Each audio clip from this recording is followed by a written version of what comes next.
Welcome back guys. इस video में हम स्टडी करेंगे बैक्टीरिया की स्ट्रक्चर के बारे में। अभी तक माइक्रोबायोलॉजी में हम लोगों ने इम्यूनोलॉजी के चैप्टर को कंप्लीट कर लिया है।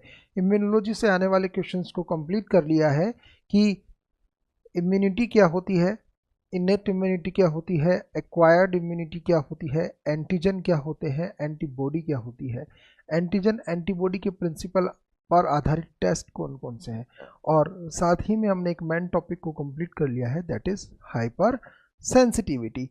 अब इन्हीं सभी टॉपिक्स के बाद आज हम स्टार्ट करेंगे बैक्टीरियोलॉजी का पार्ट। और आज इस वीडियो में, इस क्लास में हम पढ़ेंगे बैक्टीरिया की स्ट्रक्चर के बारे में। ठीक है, तो सबसे पहले हम लोगों को यह जानना है कि बैक्टीरिया से हमारे एग्जाम में कौन कौन से क्वेश्चन आते हैं। तो अगर हम सिंपली अंडरस्टैंड करने की कोशिश करें कि बैक्टीरियोलॉजी से कौन कौन से क्वेश्चंस हमारे एग्जाम में आते हैं, तो उसके लिए हमें बैक्टीरिया की मॉर्फोलॉजी को जानना पड़ेगा, और बैक्टीरिया की मॉर्फोलॉजी के बाद हमें जानना पड़ेगा बैक्टीरिया के एडेप्टिव एनवायरनमेंट के बारे में। तो सबसे पहले हम नॉर्मली समझते हैं कि व्हाट इज बैक्टीरिया। तो सिंपल सी बात है, bacteria is microorganism. Bacteria एक माइक्रो ऑर्गेनिज्म होता है। दूसरी बात, bacteria are unicellular microorganism, यानी कि जितने भी बैक्टीरिया होते हैं, मोस्ट ऑफ बैक्टीरिया सारे के सारे सिंगल सेल्युलर होते हैं। सारे के सारे बैक्टीरिया में एक सेल होती है। अब बैक्टीरिया एक यूनिसेल्युलर ऑर्गेनिज्म है, इसीलिए कई बार हमें एक और चीज़ ध्यान रखना होता है कि बैक्टीरिया जो होते हैं प्रोकैरियोटिक प्रोकैरियोटिक ऑर्गेनिजम्स होते हैं। बैक्टीरिया जो होते हैं वो प्रोकैरियोटिक ऑर्गेनिजम्स होते हैं, यानी कि प्रोकैरियोटिक का मतलब यह हो गया कि उनके अंदर वेल डिफाइंड जेनेटिक मटेरियल नहीं होता। बैक्टीरिया के अंदर वेल डिफाइंड जेनेटिक मटेरियल नहीं होता, और वेल डिफाइंड जेनेटिक मटेरियल की एब्सेंस की वजह से हम बैक्टीरिया को बोलते हैं प्रोकैरियोटिक ऑर्गेनिज्म। तो नॉर्मली अगर हम समझने की कोशिश करें कि what is bacteria, bacteria is microorganism, bacteria is unicellular prokaryotic micro organism. दूसरी बात, बैक्टीरिया की अगर हम लोग सिंपली साइज के बारे में बात करते हैं, तो बैक्टीरिया की नॉर्मल साइज जो होती है उसको मेजर करने की जो यूनिट होती है उसे हम लोग माइक्रोन बोलते हैं। यह क्वेश्चन एक बार कंपेटिटिव एग्जाम में पूछा गया है कि बैक्टीरिया की साइज को मेजर करने की यूनिट को हम लोग क्या बोलते हैं, माइक्रोन बोलते हैं। नॉर्मली जो बैक्टीरिया होते हैं, अगर उनके डायमीटर की बात की जाए तो 0.2 से लेकर के 0.5 तक के माइक्रोन उनका डायमीटर होता है, और 1.2 से लेकर के 3.5 तक उनका जो है लेंथ जो है बैक्टीरिया का वो हो सकता है। नॉर्मली यहाँ से कोई एक ही क्वेश्चन आएगा, बैक्टीरिया की साइज को मेजर करने वाली यूनिट को क्या बोलते हैं, माइक्रोन बोलते हैं। अब दूसरा क्वेश्चन जो यहाँ पर आता है बैक्टीरिया की शेप से। बैक्टीरिया की शेप, तो सिंपल सी बात है, अगर कुछ बैक्टीरिया गोल हैं तो उन बैक्टीरिया को हम लोग बोल देंगे कोकाई।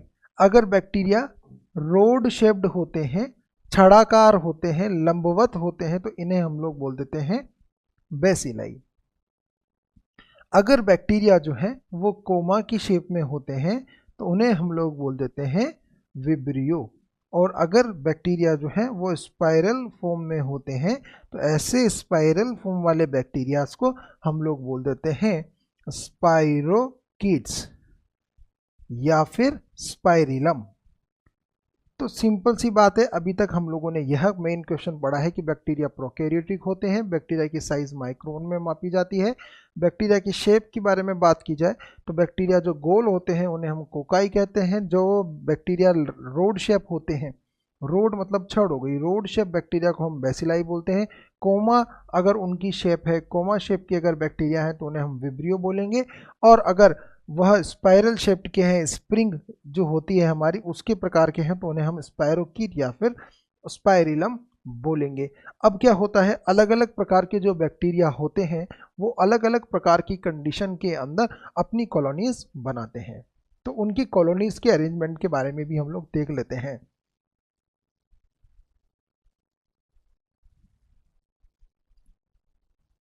कुछ जो बैक्टीरिया होते हैं वह, अगर हम उनकी कॉलोनी के अरेंजमेंट के बारे में बात करें, कुछ बैक्टीरिया जो होते हैं वह सिंगल जो होते, कई बार कुछ बैक्टीरिया दो के ग्रुप में अगर रहते हैं तो इन दो के ग्रुप वाले बैक्टीरिया को हम लोग बोल देते हैं डिप्लोकोकाई। दो के ग्रुप में अगर बैक्टीरिया हैं तो इन्हें हम लोग बोल देंगे डिप्लोकोकाई। इसी प्रकार से दो क्वेश्चन हैं जो हमारे कॉम्पिटिटिव एग्जाम में रेगुलरली पूछे जाते हैं। अगर कुछ बैक्टीरिया जो है वह कोकाई है और वह अगर ग्रेप लाइक क्लस्टर में, अंगूर का बंच तो आपने देखा होगा, ग्रेप्स का बंच तो आपने देखा होगा, तो अगर कुछ बैक्टीरिया ग्रेप लाइक क्लस्टर में है, ग्रेप लाइक बंचिंग में है, ग्रेप लाइक क्लस्टर, कुछ बैक्टीरिया अगर ग्रेप लाइक क्लस्टर में है तो ऐसे बैक्टीरियाज को हम लोग बोलते हैं, ऐसे बैक्टीरिया की कॉलोनी को हम लोग बोलते हैं स्टेफाइलोकोकाई। तो स्टेफाइलोकोकाई जो है वो किस प्रकार के कॉलोनी अरेंजमेंट में पाए जाएंगे? उनका कॉलोनी अरेंजमेंट होगा ग्रेप लाइक क्लस्टर। ये क्वेश्चन DSSB में पूछा गया है, केरला PSC में पूछा गया है, ESIC में पूछा गया है। ठीक है, स्टेफाइलोकोकस, क्योंकि स्टेफाइलोकोकस जो है वो ऑस्टियोमाइलाइटिस का मोस्ट कॉमन कॉज होता है। अब हम स्टडी करने की कोशिश करें, यहाँ पर एक और क्वेश्चन जो आता है, कुछ बैक्टीरिया जो होते हैं वो चेन लाइक क्लस्टर में होते हैं, चेन लाइक अरेंजमेंट में होते हैं। तो जो बैक्टीरिया हैं जिनका अरेंजमेंट चेन लाइक अरेंजमेंट होता है, ऐसे बैक्टीरियाज को हम लोग बोल देते हैं स्ट्रेप्टोकोकाई। तो स्ट्रेप्टोकोकाई जो बैक्टीरिया होते हैं इनका जो अरेंजमेंट होता है वो होता है चेन लाइक अरेंजमेंट। अब इनके बाद बैक्टीरिया की कॉलोनी से कुछ और क्वेश्चंस भी आते हैं, क्योंकि कुछ बैक्टीरियाज जो होते हैं उनकी कॉलोनीज, कॉलोनी का मतलब यहाँ पर होता है बैक्टीरिया का ग्रुप। तो बैक्टीरिया का जो ग्रुप है वो अलग अलग प्रकार से पाया जा सकता है। वेरी वेरी फेमस जो क्वेश्चन आता है वो क्वेश्चन यह आता है, सिंपल सा क्वेश्चन होता है, Chinese letter arrangement, Chinese letter arrangement. तो कौन से बैक्टीरिया जो होते हैं उनके अंदर चाइनीज लेटर अरेंजमेंट देखने को मिलता है, यानी कि जो बैक्टीरिया होंगे उनकी जो कॉलोनी होगी वह कॉलोनी चाइनीज लेटर के अंदर अरेंज्ड होगी। तो चाइनीज लेटर अरेंजमेंट मेनली देखने को मिलता है कोरिनी बैक्टीरियम डिप्थीरिया में। तो कोरिनी बैक्टीरियम डिप्थीरिया वाला जो बैक्टीरिया है उस कोरिनी बैक्टीरियम डिप्थीरिया में माइक्रो ऑर्गेनिज्म का अरेंजमेंट मिलेगा चाइनीज लेटर अरेंजमेंट में।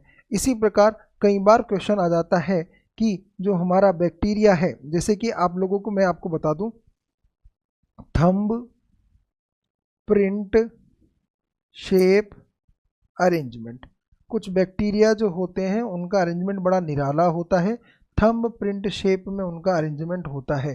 तो थंब प्रिंट शेप में अगर जिस बैक्टीरिया का अरेंजमेंट होता है उस बैक्टीरिया का नाम है बोर्डेटेला पर्टुसिस। ये थोड़ा सा जनरल क्वेश्चन है, हमें पता होना चाहिए कि बोर्डेटेला जो पर्टुसिस होता है उसका अरेंजमेंट जो होता है वो थंब प्रिंट शेप की कॉलोनी में होता है। अब अंडरस्टैंडिंग वाली बात यह है, एक और बेहद इंपॉर्टेंट महत्वपूर्ण प्रश्न यह आता है कि जो बैक्टीरिया होते हैं, कुछ बैक्टीरिया ऐसे भी हैं जिनके कॉलोनी अरेंजमेंट की अगर हम चर्चा करें तो वह बिल्कुल ही विशेष प्रकार का होता है। ऐसे में हम लोगों ने सबसे पहले देख लिया है चाइनीज लेटर अरेंजमेंट, इसके बाद हम लोगों ने देख लिया है थंब प्रिंट शेप की कॉलोनी। कुछ जो बैक्टीरिया होते हैं वो उनका जो अरेंजमेंट होता है वो बम्बू जो होते हैं, बांस का जो डंडा होता है उसकी तरह होता है। तो bamboo shaped colonies, BAMBOO, bamboo shaped colonies जो है वो देखने को मिलती है एक बैक्टीरिया में जिसका नाम है बैसिलस एंथ्रेक्स, बैसिलस एंथ्रेक्स। तो बैसिलस एंथ्रेक्स जो है बहुत ही इंपॉर्टेंट बैक्टीरिया है, पशुओं को अफेक्ट करने वाला बैक्टीरिया है। बैसिलस एंथ्रेक्स का प्रयोग बायो वेपन में यूज़ किया गया। बैसिलस एंथ्रेक्स जो है एज अ बायो वेपन की तरह बायो टेररिज्म में यूज़ किया गया। बायो टेररिज्म का मतलब जैसे आप लोगों को आजकल आप सुन रहे हो कोरोना नाम की जो महामारी है, हो सकता है कि चाइना ने पूरी दुनिया को डराने के लिए कोरोना का बायो वेपन की तरह इस्तेमाल किया हो। तो ठीक इसी प्रकार से हम यह भी कह सकते हैं कि जो बैसिलस एंथ्रेक्स था उसका प्रयोग भी एक बार यूएसए टेरर अटैक 2001-2002 के समय बैसिलस एंथ्रेक्स का प्रयोग जो है वो भी बायो वेपन की तरह किया गया। ऐसा यह भी कहा जाता है कि योगी आदित्यनाथ जो यूपी के सीएम है उनके ऊपर भी बायो टेररिज्म का अटैक हुआ और बैसिलस एंथ्रेक्स जो था उसके स्पोर्ट्स को जो है उनका उसका जो एनवलप था उनको दिया गया। तो इस प्रकार हम कह सकते हैं कि जो बैसिलस एंथ्रेक्स है वो उसका प्रयोग बायोटेरम, ये क्वेश्चन हमारे कम्पिटिटिव एग्जाम में आया हुआ है, कौन से बैक्टीरिया के स्पोर का प्रयोग as a bioweapon bioterrorism के रूप में किया जा सकता है, बैसिलस एंथ्रेक्स। तो एक क्वेश्चन तो ये इंपॉर्टेंट है यार, ये जरूर याद रख लेना, चाइनीज लेटर अरेंजमेंट कॉरिनिबैक्टीरियम डिप्थीरिया का, क्योंकि अभी पटना रायपुर ऐसे एग्जाम्स ने 10-10 क्वेश्चन माइक्रोबायोलॉजी के डाल दिए, तो ऐसे में ऐसे क्वेश्चन आने के भरपूर संभावनाएं बनती है। एक मेन क्वेश्चन जो आपको याद होना चाहिए, ये तो याद होना ही चाहिए, drum stick appearance. Drumstick appearance कौन से बैक्टीरिया जो हैं उनकी कॉलोनी का अरेंजमेंट या उनका अरेंजमेंट जो है वो ड्रम स्टिक की तरह होगा। तो जनरली आपको याद रखना है, drumstick appearance is usually seen in bacteria Clostridium tetani. जो हमारा क्लोस्ट्रीडियम टिटेनी नाम का बैक्टीरिया है, उस टिटेनी नाम के बैक्टीरिया के जो कॉलोनी है उनका जो अरेंजमेंट होगा या क्लोस्ट्रीडियम टिटेनी की जो शेप होगी वो ड्रम की स्टिक की तरह होगी, इसे हम लोग बोल देंगे drumstick appearance. Drumstick appearance mainly seen in Clostridium tetani, दो याद रख लेना, चाइनीज लेटर अरेंजमेंट मेनली और ड्रम स्टिक अपीयरेंस, ये अभी हाल ही किसी एग्जाम में पूछा गया था। अब हम स्ट्रक्चर के बारे में पढ़ेंगे बैक्टीरिया की, मॉर्फोलॉजी के बारे में पढ़ेंगे बैक्टीरिया की। यहाँ से हमारे कम्पिटिटिव एग्जाम्स में बहुत सारे क्वेश्चंस आते हैं, तो चलिए स्टार्ट कर लेते हैं हम लोग बैक्टीरिया की मॉर्फोलॉजी के बारे में।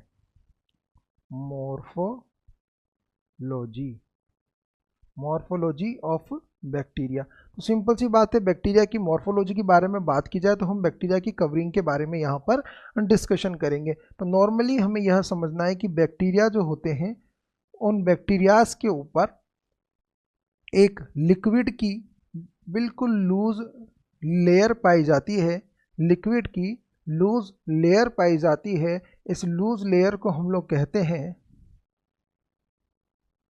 Slime layer. लिक्विड की पाई जाने वाली इस लूज लेयर को हम कहते हैं स्लाइम लेयर। तो बैक्टीरिया की जो आउटर कवरिंग होती है उस पर आउटर कवरिंग पर पाई जाने वाली लेयर को हम कहते हैं स्लाइम लेयर। स्लाइम लेयर के नीचे एक और लेयर पाई जाती है जिसे हम लोग बोलते हैं कैप्सूल। कैप्सूल के बाद जो लेयर बैक्टीरिया में पाई जाती है उसे हम लोग बोलते हैं सेल वॉल, और सेल वॉल के बाद जो लेयर यहाँ पर पाई जाएगी उसे हम लोग बोल देंगे cell membrane. Cell membrane, cell membrane के अंदर जो भी मटेरियल होता है उस मटेरियल को हम लोग बोल देते हैं साइटोप्लाज्म। साइटोप्लाज्म।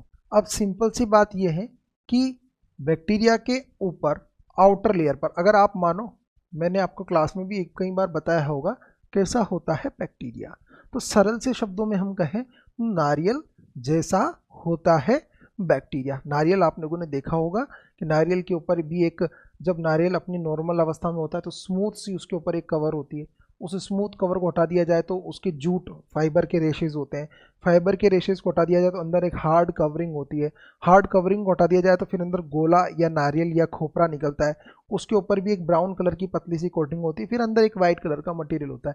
ठीक उसी प्रकार जो है वो हमारा बैक्टीरिया होता है। अब बैक्टीरिया में समझने वाली बात यह है कि ये जो स्लाइम लेयर है, ये स्लाइम लेयर नॉर्मल सी बात है किसकी बनी होती है, ग्लाइकोकैलिक्स की बनी होती है। कोई नहीं आएगा यहाँ से, मेन क्वेश्चन क्या आएगा कि ये स्लाइम की लेयर है ये थोड़ी बहुत लिक्विड इन नेचर होती है। तो और देखो मेन बात क्या होता है, जो पूरा का पूरा अपना बैक्टीरिया है ना, उस पूरे बैक्टीरिया के अंदर 80% होता है वाटर। पूरे बैक्टीरिया में 80% होता है वाटर। तो ऐसे में पूरे बैक्टीरिया को डिहाइड्रेशन से बचाने के लिए उसके ऊपर लिक्विड की एक लेयर पाई जाती है, उस लेयर को स्लाइम लेयर कहते हैं। तो एक क्वेश्चन अगर कभी यहाँ से आएगा तो आप तो इतना सा ध्यान रखना कि स्लाइम लेयर का मेन फंक्शन होता है बैक्टीरिया को डिहाइड्रेशन से बचाना। दूसरी सबसे बड़ी बात, स्लाइम लेयर का मेन फंक्शन आप समझ गए, डिहाइड्रेशन से बचाना, प्रिवेंशन फ्रॉम डिहाइड्रेशन। दूसरा, यहाँ पर जो दूसरी लेयर है उस लेयर को हम बोलते हैं कैप्सूल। तो बैक्टीरिया जो होता है उसमें क्या काम है, कैप्सूल का।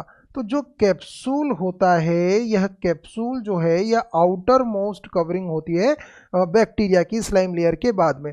तो ये जो कैप्सूल होता है ये भी मेनली किसका बनाता होता है,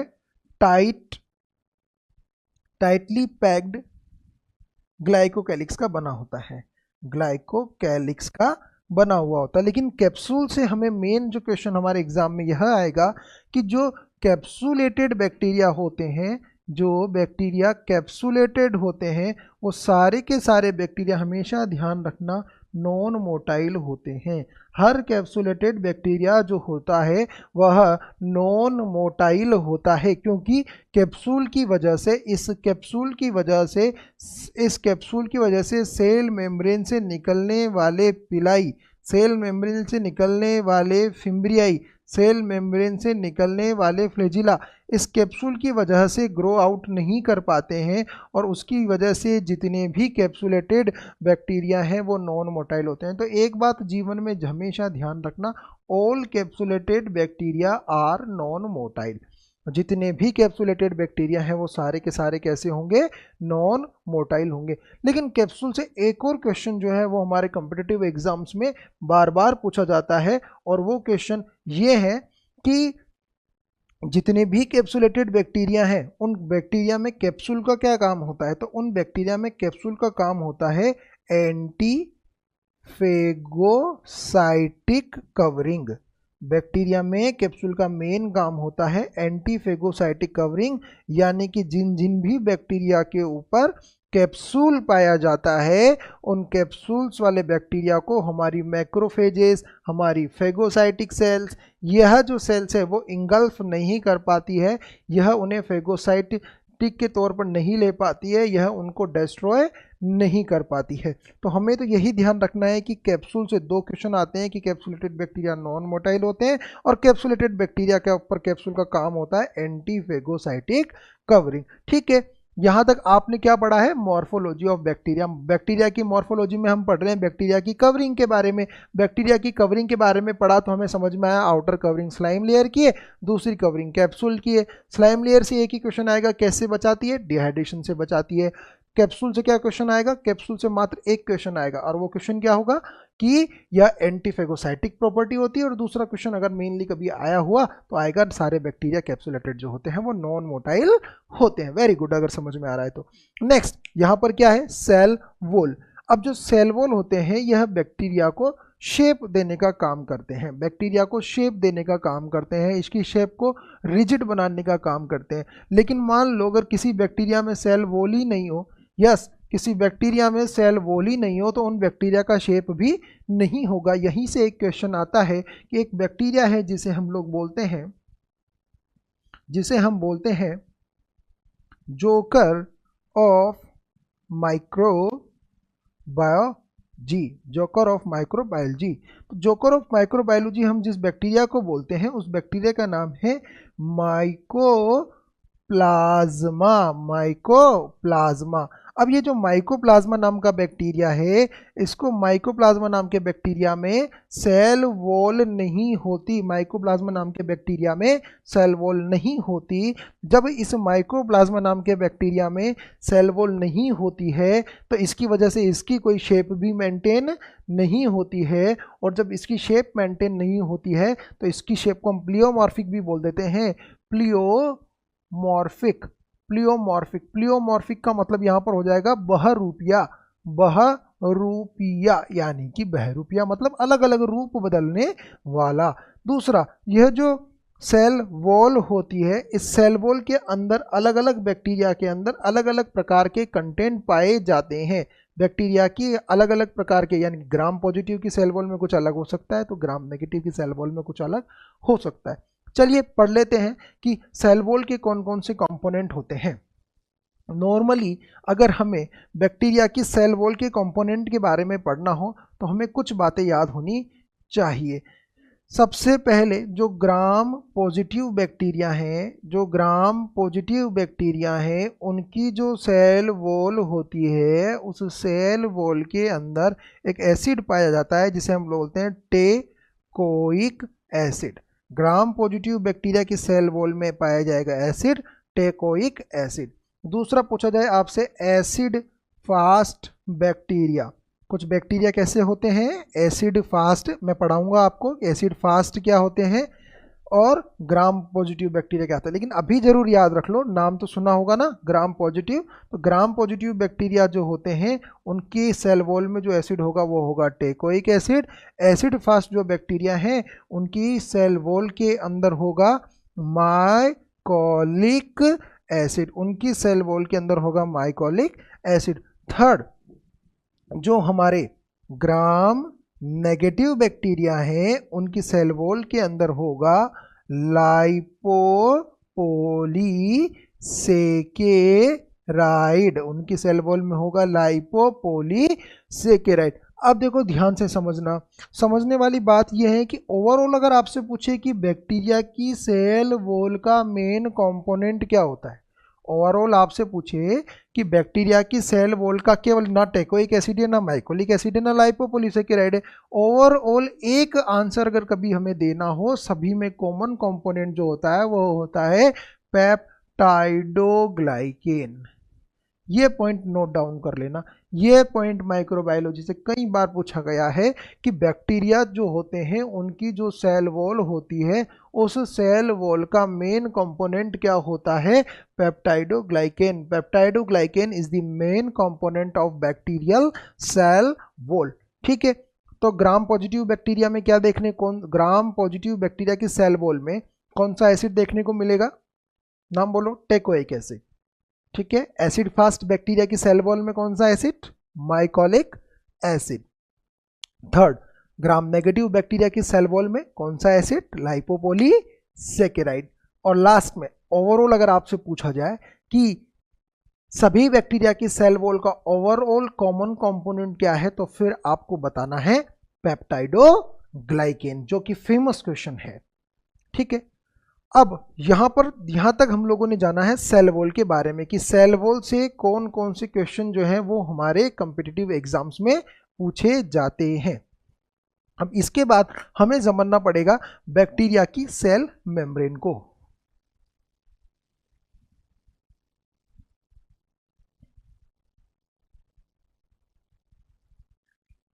हम समझ लेते हैं सेल मेम्ब्रेन ऑफ बैक्टीरिया के बारे में। अब बैक्टीरिया में जो सेल मेम्ब्रेन पाई जाती है उसके बारे में कहा जाता है कि वह 5 to 10 नैनोमीटर ही थिक होती है। नॉर्मली एक बात समझने वाली है कि जो बैक्टीरिया होते हैं इनकी जो सेल मेम्ब्रेन होती है उस सेल मेम्ब्रेन से साइटोप्लाज्म की तरफ एक पाउच बनता है। बैक्टीरिया की सेल मेम्ब्रेन से साइटोप्लाज्म की तरफ एक पाउच बनता है। उस पाउच में कुछ एंजाइम होते हैं, उन एंजाइम्स को हम बोलते हैं रेस्पिरेटरी एंजाइम। उन पाउच को हम बोलते हैं, उस पाउच में भरे हुए मटेरियल को हम लोग बोलते हैं रेस्पिरेटरी एंजाइम। और उस पूरे के पूरे पाउच को हम नाम दे देते हैं मीसोसोम। तो मीसोसोम कहाँ से अराइज होता है, मीसोसोम जो होता है वह सेल मेम्ब्रेन से अराइज होता है। यह एक इंट्रा साइटोप्लाज्मिक इंक्लूजन होता है। जो यह मीसोसोम है, मीसोसोम एक इंट्रासाइटोप्लाज्मिक इंक्लूजन होता है और इस मीसोसोम के अंदर रेस्पिरेटरी एंजाइम भरे हुए होते हैं। अब ध्यान से समझना, जिन बैक्टीरिया में मीसोसोम पाया जाता है वो बैक्टीरिया होते हैं एरोबिक बैक्टीरिया। एरोबिक बैक्टीरिया में ऑक्सीजन लेने के लिए, रेस्पिरेशन करने के लिए ऑक्सीजन काम में आती है। ऑक्सीजन में जिन बैक्टीरिया में काम आएगी उनको एरोबिक बोल देंगे और इस प्रोसेस को हम लोग बोलेंगे ऑक्सीडेटिव फॉस्फोरिलेशन। ऑक्सीडेटिव फॉस्फोरिलेशन, ध्यान से समझ लेना। एटीपी निर्माण तो आपने सुना होगा, ऑक्सीजन की उपस्थिति में ही मानव में मुख्यतया एटीपी का निर्माण होता है। एटीपी निर्माण की इस प्रक्रिया को ऑक्सीडेटिव फॉस्फोरिलेशन कहते हैं। तो ऑक्सीडेटिव फॉस्फोरिलेशन में O2, क्योंकि क्या होता है जब ऑक्सीडेटिव फॉस्फोरिलेशन होता है तब इलेक्ट्रॉन की चेन चलती है। जब इलेक्ट्रॉन की चेन चलती है तो धारा का प्रवाह होता है। धारा प्रवाह की दर को, धारा के मतलब इलेक्ट्रॉन प्रवाह की दर को हम क्या बोलते हैं, धारा बोलते हैं। तो मतलब एक इलेक्ट्रिक पोटेंशियल जनरेट होता है जिसकी वजह से हमारी बॉडी में नर्व इम्पल्सेस बनती हैं, इलेक्ट्रिकल इम्पल्सेस बनती हैं, केमिकल इम्पल्सेस बनती हैं। तो अगर हमें यह समझना हो, ऑक्सीडेटिव फॉस्फोरिलेशन के केस को समझना हो, तो हमें यह समझना पड़ेगा कि वहाँ पर ऑक्सीजन ही क्यों काम आती है, क्योंकि इलेक्ट्रॉन जो होता है उसके लास्ट एक्सेप्टर के रूप में ऑक्सीजन काम में आती है। क्वेश्चन रेलवे में पूछा गया, एटीपी निर्माण की प्रक्रिया में ऑक्सीजन ही क्यों काम आती है। एटीपी निर्माण की प्रक्रिया में ऑक्सीजन ही इसीलिए काम आती है क्योंकि इलेक्ट्रॉन के टर्मिनल एक्सेप्टर के रूप में ऑक्सीजन अपना रोल प्ले करती है। तो एटीपी निर्माण की प्रक्रिया को हम बोलते हैं ऑक्सीडेटिव फॉस्फोरिलेशन। ऑक्सीडेटिव फॉस्फोरिलेशन का मतलब है एटीपी का बनना। एटीपी के बनने में ऑक्सीजन का क्या काम है, इलेक्ट्रॉन के टर्मिनल एक्सेप्टर की तरह काम करेगी। सवाल यह था कि इंट्रासाइटोप्लाज्मिक इंक्लूजन क्या होता है, मीसोसोम होता है। मीसोसोम में कौन से एंजाइम होते हैं, रेस्पिरेटरी एंजाइम्स मीसोसोम में पाए जाते हैं। ठीक है, अब इतना समझने के बाद हमें एक बेहतरीन चीज को समझना पड़ेगा कि सेल मेम्ब्रेन जो होती है, इसी सेल मेम्ब्रेन से फिम्ब्रियाई भी निकलते हैं, इसी सेल मेम्ब्रेन से पिलाई भी निकलते हैं और इसी सेल मेम्ब्रेन से फ्लैजिला भी निकलती है। समझने वाली बात यह है कि फिम्ब्रियाई, पिलाई और फ्लैजिला तीनों का अराइज जो होता है, तीनों का जो ओरिजिन होता है वो होता है सेल मेम्ब्रेन से। तो नॉर्मली हम जानते हैं बैक्टीरिया की सरफेस पर अगर फिम्ब्रियाई पाई जाती है तो उनका मेन फंक्शन होता है सराउंडिंग फ्लूइड को मूवमेंट देना। फिम्ब्रियाई जो पाए जाते हैं उनका मेन काम होता है सराउंडिंग फ्लूइड को मूव करवाना। अगर इसमें बैक्टीरिया में पिलाई पाए जाते हैं तो पिलाई जो होते हैं वह बैक्टीरिया के जेनेटिक मटेरियल को एक बैक्टीरिया से दूसरे बैक्टीरिया में डाल देते हैं। पिलाई जो होती है एक ट्यूब लाइक स्ट्रक्चर है जो कि बैक्टीरिया के जेनेटिक मटेरियल को एक इंट्रासाइटोप्लाज्म वाली कैविटी से दूसरे बैक्टीरिया के अंदर प्रवेश करवा देती है। अब बात करेंगे फ्लैजिला के बारे में। बैक्टीरियाज जितने भी हैं उन बैक्टीरिया में अगर फ्लैजिला होती है तो फिर उनके अंदर कैप्सूल नहीं होता। फ्लैजिलेट वाले बैक्टीरिया के अंदर कैप्सूल नहीं होता क्योंकि कैप्सूल फ्लैजिला को अराइज होने ही नहीं देता। अब देखना, समझने वाली बात यह है कि जो फ्लैजिला होती है, इस फ्लैजिला का मेन फंक्शन होता है बैक्टीरिया को मोटाइल बनाना, बैक्टीरिया को मोटाइल बनाना। तो यहाँ पर हमें यह ध्यान रखना है कि बैक्टीरिया में जिस मेथड के द्वारा फ्लैजिला को चेक किया जाता है, बैक्टीरिया की मोटिलिटी को चेक किया जाता है, उस स्टेनिंग के मेथड को हम क्या बोलते हैं, उस स्टेनिंग के मेथड को हम बोलते हैं hanging drop method. Hanging drop method वह मेथड है जिस, ये प्रश्न पूछा गया रेलवे में, हैंगिंग ड्रॉप मेथड रेलवे 2019 में पूछा गया प्रश्न है। हैंगिंग ड्रॉप मेथड से हम बैक्टीरिया के फ्लैजिला को देख सकते हैं, बैक्टीरिया की मोटिलिटी को काउंट कर सकते हैं। ऐसे में हमें यह याद होना चाहिए कि जो फ्लैजिला होती है बैक्टीरिया में, बैक्टीरिया को मोटाइल बनाती है। अब यह जितनी भी फ्लैजिला होती है इनका अरेंजमेंट अलग अलग तरह का होता है। देखो, फ्लैजिला हेयर लाइक अपेंडेजेस होता है या हेयर की तरह होता है, इसके लिए हम एक वर्ड काम में लेंगे, ट्राइको। तो ध्यान से समझना, कुछ जो बैक्टीरिया होते हैं उनमें एक ही फ्लैजिला होती है और वो सिंगल पोल पर होती है। तो ऐसे बैक्टीरिया को हम लोग बोलेंगे मोनोट्राइकस फ्लैजिला। कुछ जो बैक्टीरिया होते हैं उनमें जो फ्लैजिला होती है वो दोनों तरफ होती है, दोनों एंड पर, दोनों पोल पर होती है। ऐसे बैक्टीरिया को हम बोलेंगे एम्फीट्राइकस फ्लैजिला। कुछ बैक्टीरिया जो होते हैं उनमें जो फ्लैजिला होती है वो एक ही एंड पर पाई जाती है। ऐसे फ्लैजिला को हम लोग बोलते हैं multiple polar flagella, multiple polar flagella. और ये क्वेश्चन भोपाल एम्स 2018 में पूछा गया था। मल्टीपल पोलार फ्लैजिला, इस प्रकार के अरेंजमेंट को क्या कहते हैं? इस प्रकार के अरेंजमेंट को हम लोफोट्राइकस अरेंजमेंट कहते हैं। ध्यान से समझना, एक अगर सिंगल है तो मोनोपोलार हो जाएगा, दोनों एंड पर फ्लैजिला है तो एम्फीट्राइकस हो जाएगा। यहाँ पर एक ही एंड पर बहुत सारे फ्लैजिला का होना कहलाएगा लोफोट्राइकस अरेंजमेंट। ठीक उसी प्रकार से कुछ कुछ बैक्टीरिया के अंदर तो कंप्लीट बॉडी ही फ्लैजिला से सराउंडेड होता है। इस प्रकार के अरेंजमेंट को हम लोग बोलते हैं पेरीट्राइकस फ्लैजिला। यहाँ से DSSB में ये क्वेश्चन जरूर पूछा गया था।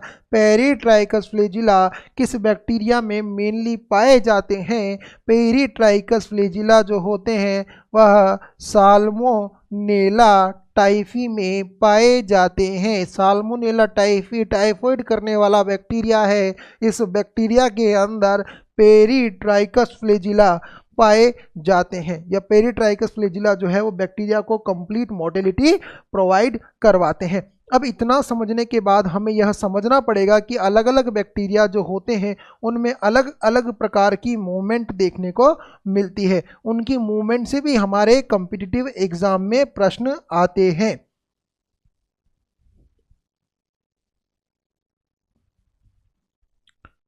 अब अगर हम लोग यहाँ पर देखें कि कौन कौन से बैक्टीरिया में कौन कौन सी मोटिलिटी दिखाई देती है, तो सबसे पहले अगर हम बोलें एक विशेष प्रकार की मोटिलिटी है, वो होती है ग्लाइडिंग मोटिलिटी। ग्लाइडिंग का मतलब होता है विमान जिस तरीके से आकाश में उड़ता है, उस प्रकार की मोटिलिटी को हम लोग बोलते हैं ग्लाइडिंग मोटिलिटी। तो ग्लाइडिंग मोटिलिटी जो है वो मेनली देखने को मिलती है माइकोप्लाज्मा में जो मोटिलिटी देखने को मिलती है उसे हम लोग बोलते हैं ग्लाइडिंग मोटिलिटी। लेकिन जो सबसे फेमस क्वेश्चन है जो हमारे कॉम्पिटिटिव एग्जाम में क्वेश्चन आया गया है, जो विब्रियो कोलेरी वाला बैक्टीरिया है, विब्रियो कोलेरी वाला जो बैक्टीरिया है उसके अंदर जो मोटिलिटी देखने को मिलती है उसे हम लोग बोलते हैं डार्टिंग मोटिलिटी। डार्टिंग मोटिलिटी जो होती है इसका मतलब होता है उड़ते हुए तीर की तरह मूवमेंट का होना। आप लोगों ने देखा होगा जब एक तीर छूटता है तो पीछे से उसका एक सिरा हिलता रहता है। इस प्रकार की मोटिलिटी को हम लोग बोलते हैं डार्टिंग मोटिलिटी। और डार्टिंग मोटिलिटी जो है मेनली दिखाई देती है हमारे जिस बैक्टीरिया में, उस बैक्टीरिया का नाम होता है विब्रियो कोलेरी। कुछ बैक्टीरिया जो होते हैं उनकी जो मोटिलिटी होती है वो बहुत ही ज़्यादा स्पेशल होती है। वो ऐसी होती है जैसे कि मच्छर भिन्न भिना रहे हो। ऐसी मोटिलिटी को हम लोग बोलते हैं स्वार्मिंग मोटिलिटी। तो अगर हम लोग समझने की कोशिश करें कि स्वार्मिंग मोटिलिटी क्या होती है, तो स्वार्मिंग मोटिलिटी का मतलब यह हो गया मच्छरों के भिन्न भिनाने वाली मोटिलिटी। ऐसी मोटिलिटी जो दिखाई देगी वह जिस बैक्टीरिया में दिखाई देगी उसका नाम होगा क्लोस्ट्रीडियम टिटेनी। क्लोस्ट्रीडियम टिटेनी जो बैक्टीरिया है उसमें जो मोटिलिटी दिखाई देती है वह मच्छरों के भिनभिनाने के समान, पानी में मछलियों के ग्रुप के तैरने के समान दिखाई देती है। इसे हम लोग बोलते हैं स्वार्मिंग मोटिलिटी। अब यहाँ तक हम लोगों ने समझा है कि सेल मेम्ब्रेन से अराइज होने वाली स्ट्रक्चर जो होती है वो कौन कौन सी होती है। हम पढ़ रहे हैं बैक्टीरियोलॉजी, बैक्टीरिया के बारे में हमने पढ़ा है, स्लाइम लेयर के बारे में हमने पढ़ा, कैप्सूल के बारे में हमने पढ़ा, सेल वॉल के बारे में हमने पढ़ा, सेल मेम्ब्रेन के बारे में हमने पढ़ा, मीजोसोम के बारे में हमने पढ़ा, मीजोसोम के बाद फ्लैजिला के बारे में मेनली हमने पढ़ा, फ्लैजिला के बाद हमने उसके मूवमेंट और उसके अरेंजमेंट के बारे में पढ़ा है। चलिए अब हम पढ़ेंगे बैक्टीरिया के प्रोटोप्लाज्म के बारे में।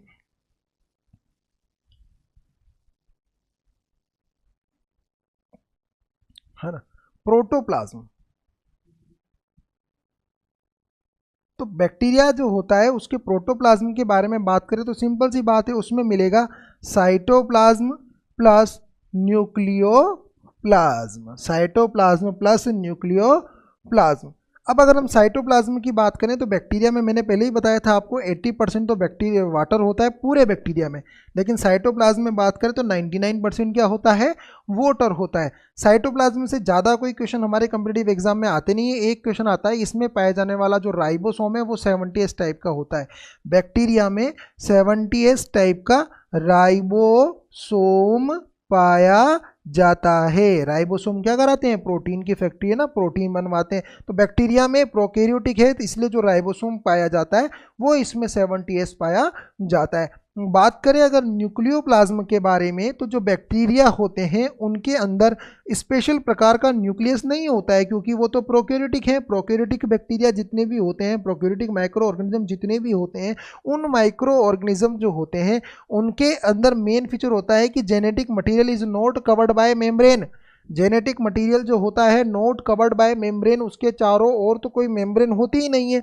इसका मतलब फाल्स न्यूक्लियस इन बैक्टीरिया में पाया जाता है, और बैक्टीरिया में पाए जाने वाले फाल्स न्यूक्लियस को बोलते हैं न्यूक्लियोइड। यह मेन क्वेश्चन हमेशा याद रखना है। और यह जो न्यूक्लियोइड होते हैं इनके अंदर सिंगल स्ट्रैंडेड डीएनए पाया जाएगा, इसके अंदर सिंगल स्ट्रैंडेड डीएनए पाया जाएगा। और मेनली जो बैक्टीरिया होते हैं उनके अंदर हैप्लोइड क्रोमोसोम होता है। मेनली जितने भी बैक्टीरिया होते हैं इनमें हैप्लोइड क्रोमोसोम होता है, और इसीलिए यह बैक्टीरिया जिस मेथड से डिवाइड करते हैं उस मेथड को हम लोग बोलते हैं बाइनरी फिजन।